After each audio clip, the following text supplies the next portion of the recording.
Romantic مزاج ہے کہ اس کو کسی کا عشق ہو گیا، کسی سے عشق ہو گیا۔ التشرف فی احادیث التصوف میں حضرت تھانوی نے یہ حدیث لکھی ہے کہ جو شخص کسی کا عاشق ہو جائے اور اپنے عشق کو چھپائے، کسی پر ظاہر نہ کرے، نہ اس معشوق سے زبان سے کہے، نہ ہاتھ سے اشارہ، نہ اس کو خط لکھے کہ میں آپ کے عشق میں بے چین ہوں، اپنے عشق کو دل میں پوشیدہ رکھے اور پاک دامن رہے، نہ آنکھوں سے اسے دیکھے، نہ پاؤں سے اس کے پاس چل کر جائے، نہ ہاتھ سے اس کو چھوئے، نہ زبان سے اس سے باتیں کرے، نہ کان سے اس کی باتیں سنے، پوری ہمت سے کام لے، نہ جسم کو اس کے قریب کیا، نہ دل میں اس کا خیال پکایا، فمات، پھر اسی گھٹن اور شدت غم سے مر گیا، فہو شہید، تو وہ شہید ہوگا۔ یہ رسول اللہ صلی اللہ علیہ وسلم کے کلام نبوت ہے، لہذا جو اس حدیث پاک کا مصداق ہوگا وہ یقیناً شہید ہے۔ اس میں کتنی بڑی بشارت ہے ان عاشق مزاجوں کے لیے جو باوجود انتہائی عاشقانہ مزاج کے پاک دامن رہتے ہیں۔ مولانا رومی رحمۃ اللہ علیہ فرماتے ہیں، اے لوگوں، بہت سے آدمی زندہ ہیں مگر شہید ہیں، زندہ ہیں مگر شہید ہے، زندہ بھی ہیں اور شہید بھی ہیں۔ کیوں؟ کیونکہ اپنی خواہشات کا خون کر رہے ہیں۔ یہ فرماتے ہوئے حضرت والا رونے لگے، بہت سے لوگ زندہ ہیں مگر شہید ہیں، زندہ ہیں مگر شہید ہیں، کیونکہ اللہ کی راہ میں اپنی ناجائز آرزو کا خون پینا سیکھا ہے۔ لہذا اللہ تعالیٰ کی محبت میں جو غم بھی آئے اس کو نعمت سمجھو، تاکہ قیامت کے دن کہہ سکو کہ ہم آپ کے راستے میں اتنا غم اٹھا کے آئے ہیں، اور گناہ کے تقاضوں کو روکنے میں چاہے آدھی جان ہو جائے، آدھی جان ہو جاؤ، چاہے بے جان ہو جاؤ، مگر ہمت سے کام لو۔ ہمت مردہ مدد خدا، ہمت سے جو کام لیتا ہے وہ بڑے سے بڑا گناہ چھوڑنے کی طاقت پا جاتا ہے، گناہ چھوڑ دیتا ہے۔ ہمت سے کام لو، بزدلی اور ہیجڑاپن مت دکھاؤ، اللہ کے سامنے لو میڈیانہ چالے نہ چلو، اللہ تعالیٰ باخبر ہے۔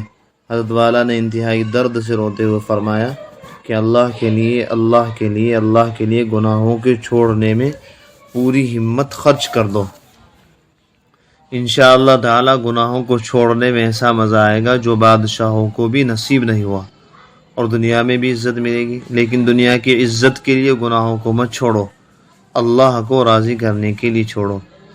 عزت تو خود کتی اور خادمہ بن کر آئے گی، عزت بھی اللہ والوں کے لیے، وَلِلَّهِ الْعِزَّةُ وَلِرَسُولِهِ وَلِلْمُؤْمِنِينَ، مگر عزت کی نیت مت کرو، رب العزت کی نیت کرو کہ عزت کا رب مل جائے، وہ راضی ہو جائے۔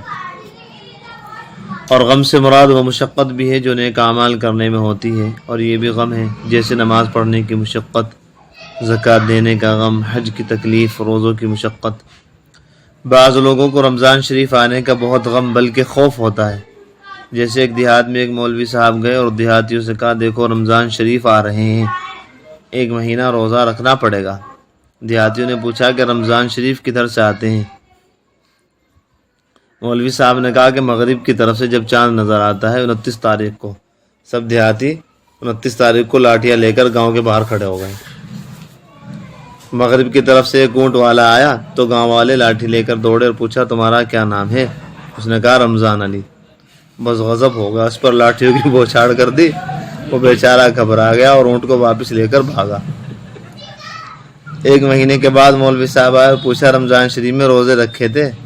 دیہاتیوں نے کہا، ہم روزے کیوں رکھتے، رمضان شریف کو تو ہم نے گاؤں میں داخل ہی نہیں ہونے دیا۔ ارشاد فرمایا کہ جب ڈاکٹر کہہ دیں کہ دل خراب ہو گیا، جگر خراب ہو گیا، اس وقت کسی کو گناہ یاد نہیں رہتا۔ اگر ابھی کوئی ڈاکٹر کہہ دیں کہ تمہیں کینسر ہے، چند دن کے مہمان ہو، تو بتا فون پہ بات کرنے کو دل کرے گا لڑکیوں سے، بد نظری کرنے کو۔ کوئی کہہ دے کہ دل میں سوراخ ہو گیا، ڈاکٹر کوئی بڑے اسپیشلسٹ، بس ہر وقت بس اللہ یا اللہ رحم کر دے، بس یہ رہے گا زبان پہ، یا اللہ رحم کر دے۔ اور جب عیش و آرام میں ہوتا ہے تو گناہ کرتا ہے۔ معلوم ہوا کہ یہ مصیبت ہی میں خدا کو یاد کرتا ہے اور عیش میں گناہ کو سوچتا ہے۔ اس کا علاج مصیبت ہی ہے، یہ مصیبت ہی سے ٹھیک ہوگا، لیکن یہ حماقت ہے۔ عیش میں اللہ کو یاد رکھو تو مصیبت کہاں کو آئے، اللہ کے رسول صلی اللہ علیہ وسلم نے فرمایا اذکروا اللہ فی الرخاء، خوشی میں اللہ کو یاد کرو، یذکرکم فی الشدہ، تو اللہ تم کو مصیبت میں یاد رکھیں گے۔ اللہ تعالیٰ مصیبت میں تمہاری دعاؤں کو قبول کر لیں گے، لیکن شرط یہ خوشی کے موقع پہ اللہ کو بھولو مت۔ اذکروا اللہ فی الرخاء یذکرکم فی الشدہ۔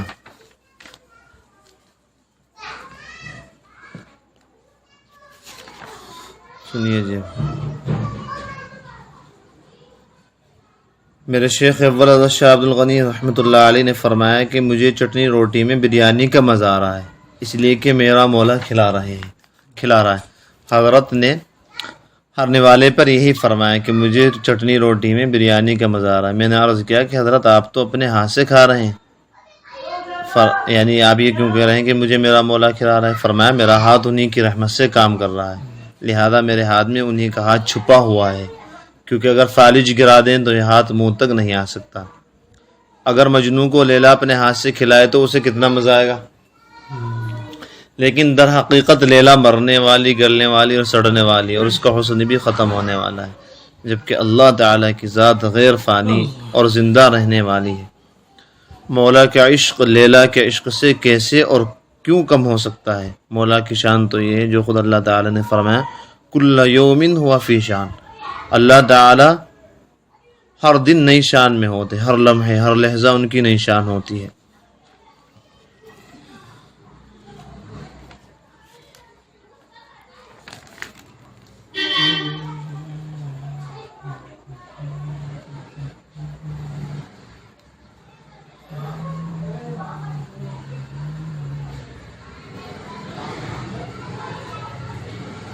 اللہ کے حکم کے سامنے ساری دنیا کی پرواہ نہ کرنا بڑی ہمت کا کام ہے، یہ شیروں کا کام ہے۔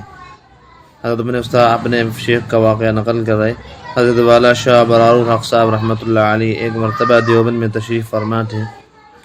اس وقت اندرا گاندھی بھی جلسے میں آ رہی تھی، تو وہاں فوٹو وغیرہ بھی کھینچے جانے لگے۔ حضرت والا کی وہاں سے چل دیے جب وہ عورت یعنی اندرا گاندھی آئی، حالانکہ حضرت کے اساتذہ بھی موجود تھے، لیکن حضرت والا وہاں سے چل دیے کہ میں اس گناہ کی مجلس میں شریک نہیں ہوں گا۔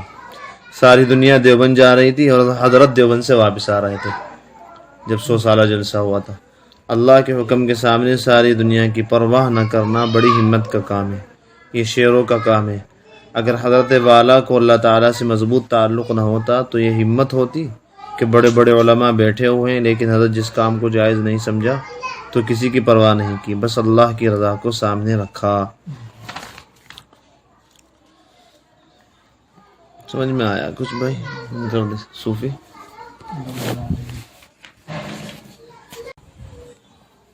رومانٹک مزاج ہے کہ اس کو کسی کا عشق ہو گیا، کسی سے عشق ہو گیا۔